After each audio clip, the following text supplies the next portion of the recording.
1 Samuel, capítulo 18. Saul tem ciúmes de Davi. Depois dessa conversa de Davi com Saul, surgiu tão grande amizade entre Jonatas e Davi que Jonatas tornou-se o seu melhor amigo. Daquele dia em diante, Saul manteve Davi consigo e não o deixou voltar à casa de seu pai. E Jonatas fez um acordo de amizade com Davi, pois se tornará o seu melhor amigo. Jonatas tirou o manto que estava vestindo e o deu a Davi, com sua túnica, e até sua espada, seu arco e seu cinturão. Tudo o que Saul lhe ordenava fazer, Davi fazia com tanta habilidade que Saul lhe deu um posto elevado no exército. Isso agradou a todo o povo, bem como aos conselheiros de Saul. Quando os soldados voltavam para casa, depois que Davi matou o filisteu, as mulheres saíram de todas as cidades de Israel ao encontro do rei Saul com cânticos e danças, com tamborins, com músicas alegres e instrumentos de 3 cordas. As mulheres dançavam e cantavam. Saul matou milhares.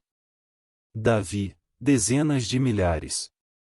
Saul ficou muito irritado com esse refrão e, aborrecido, disse: E atribuíram a Davi dezenas de milhares, mas a mim apenas milhares. O que mais lhe falta senão o reino?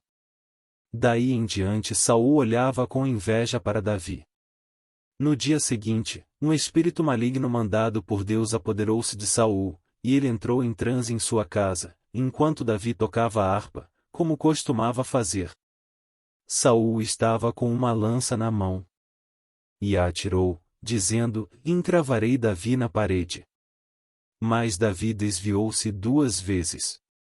Saul tinha medo de Davi porque o Senhor o havia abandonado e agora estava com Davi. Então afastou Davi de sua presença e deu-lhe o comando de uma tropa de 1000 soldados, que Davi conduzia em suas campanhas. Ele tinha êxito em tudo o que fazia, pois o Senhor estava com ele. Vendo isso, Saul teve muito medo dele. Todo Israel e todo Judá, porém, gostavam de Davi, pois ele os conduzia em suas batalhas. Saul disse a Davi: Aqui está a minha filha mais velha, Merabe. Eu a darei em casamento a você, apenas sirva-me com bravura e lute as batalhas do Senhor. Pois Saul pensou: Não o matarei. Deixo isso para os filisteus. Mas Davi disse a Saul: Quem sou eu, e o que é minha família ou o clã de meu pai em Israel, para que eu me torne genro do rei? Por isso, quando chegou a época de Merabe, a filha de Saul, ser dada em casamento a Davi, ela foi dada a Adriel, de Meolá. Mical, a outra filha de Saul, gostava de Davi. Quando disseram isso a Saul, ele ficou contente e pensou: Eu a darei a ele, para que lhe sirva de armadilha, fazendo-o cair nas mãos dos filisteus. Então Saul disse a Davi: Hoje você tem uma segunda oportunidade de tornar-se meu genro.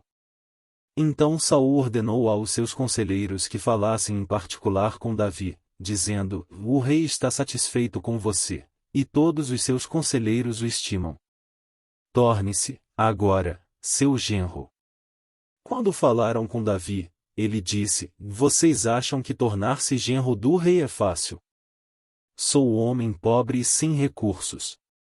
Quando os conselheiros de Saul lhe contaram o que Davi tinha dito, Saul ordenou que dissessem a Davi: O rei não quer outro preço pela noiva além de 100 prepúcios de filisteus, para vingar-se de seus inimigos.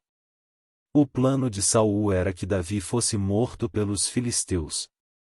Quando os conselheiros falaram novamente com Davi, ele gostou da ideia de tornar-se genro do rei. Por isso, antes de terminar o prazo estipulado, Davi e seus soldados saíram e mataram 200 filisteus. Ele trouxe os prepúcios e apresentou-os ao rei para que se tornasse seu genro. Então Saul lhe deu em casamento sua filha Mical.